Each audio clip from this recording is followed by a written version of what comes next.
I am going to try and demonstrate how to complete a student record online. Um, I'm logged in here as dummy instructor, so in other words I have the same privileges that you have. I don't have any extra admin privileges. So we go to training, this is assuming you've done a flight, and you go to student records. This will give you a list of all the students who are currently registered for a course. You'll see here in this case the top line that Barry student is doing a PPL. Jerry student on the bottom, we've got a choice there. We can look at the record for either his night rating or as a PPL, set him up to do two. With a new student, when they get registered for a course, that has to be done by the admin. You can't do that as an instructor. But once they're on this list, you can choose the one you want. And of course, you can, here there's only 4, but if there's a big list of names, then you can select by name by entering a partial name in there, and it will filter out. You can also filter it by course. And you can either order by first name or last name as you want. So we're going to look at this guy, Jerry student, for his record. So I click on that, and now you can see the basic idea of the record.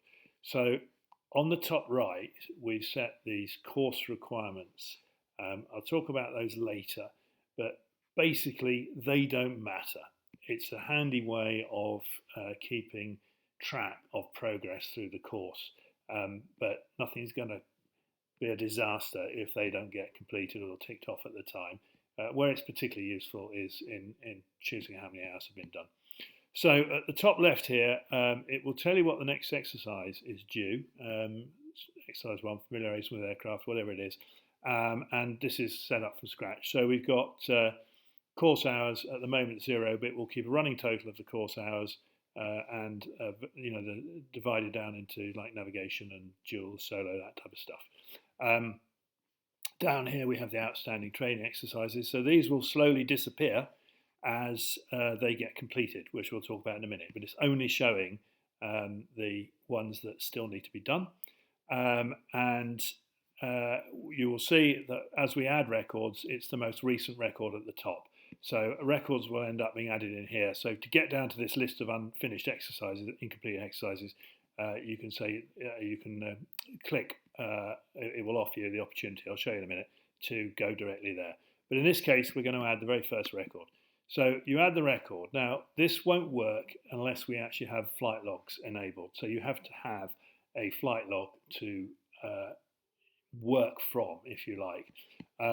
Firstly, we can choose an airplane, and we can choose a date, and I'm going back to a date where I happen to know that we've done a flight log for it, which was the 17th of November, and then we press search, and now we've got a choice here. So if there were several flights on that day, you've obviously got to choose the correct one.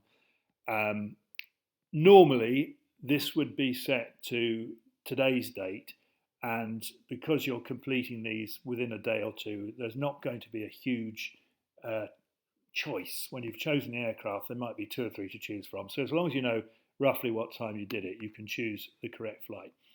So once you've done that, I just add up here, the instructor is not an option for you to put in because it's you. It will automatically add you in as the instructor. So once you've got the times in, you can see straight away that it automatically populates all the details here. And if you want to, you can add in the number of landings if that was done. And then we can split it up the way we want. So we can say, right, it's daytime, that's a 1 hour 50. It wasn't navigation, it was dual. It wasn't night, it wasn't instrument, it wasn't solo. So you've got the options to split the time up there as you want. Now you choose the exercise we did. So in its simplest, let's suppose we did exercise 1, which as we know is not an airborne exercise. We add that exercise. Now this is standard stuff here. We've got all these different things to cover. It will be more appropriate when we come on to the flying exercises, but essentially it's the items to tick off to make sure they're done.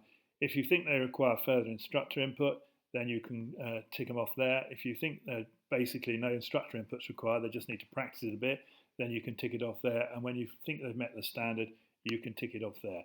But whether you've met the standard or not, whether they've met the standard or not, at the time you feel that that exercise is complete, you can put in there complete. If there's any comments you can put in here, any recommendations, if you needed to add a file, some copy of something, that can be done as well. And then for the students' benefit, you can put in the next exercise. But because we're doing 2 exercises, we've done exercise 1, familiarisation with the aircraft, we want now to add, see my mistake, we're now going to add another exercise. We're going to do, let's say, effects of controls, all right? So we add that in, and now we've got, there's the exercise 1 that we've already done. Here comes exercise 4, effects of controls. So we can say, yeah, okay, you know, they've got through these various bits. We've done all this sort of stuff, but we haven't actually looked at power and trim and flap or the carburetor. So there's some more training needed there.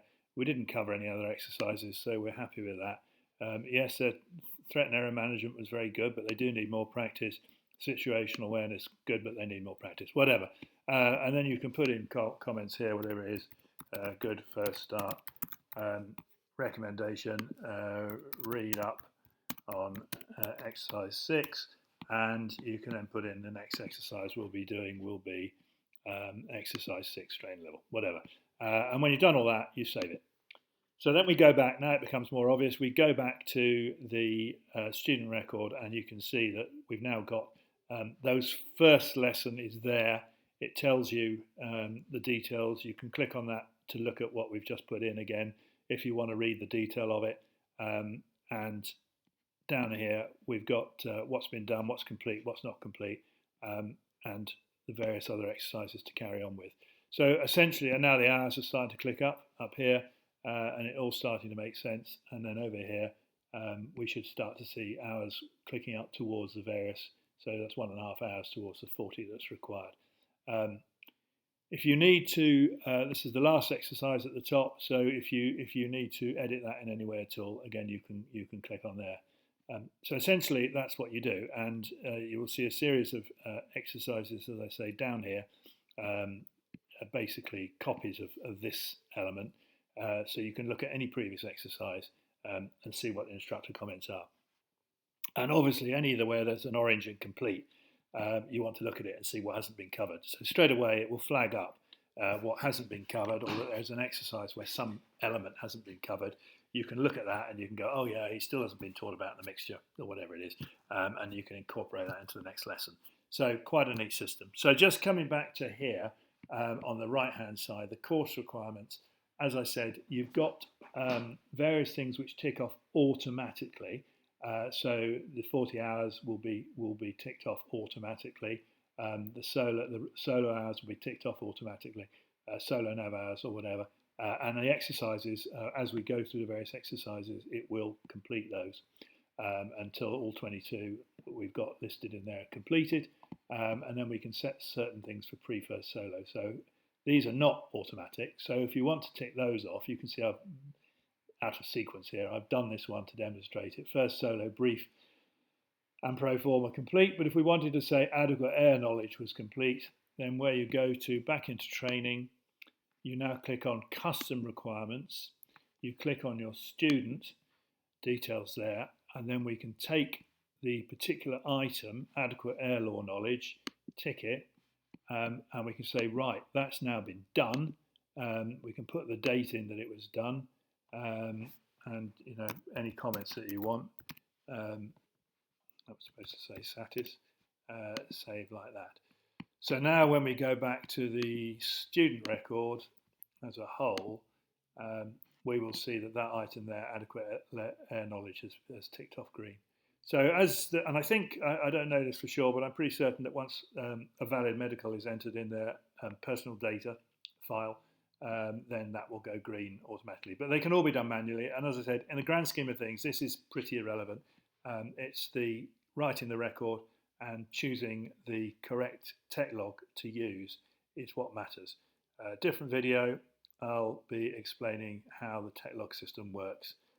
But essentially, it's a matter of just selecting the airplane and the date and then choosing the correct flight as far as the training record is concerned, and everything else happens automatically. So that's it. Hope that was useful.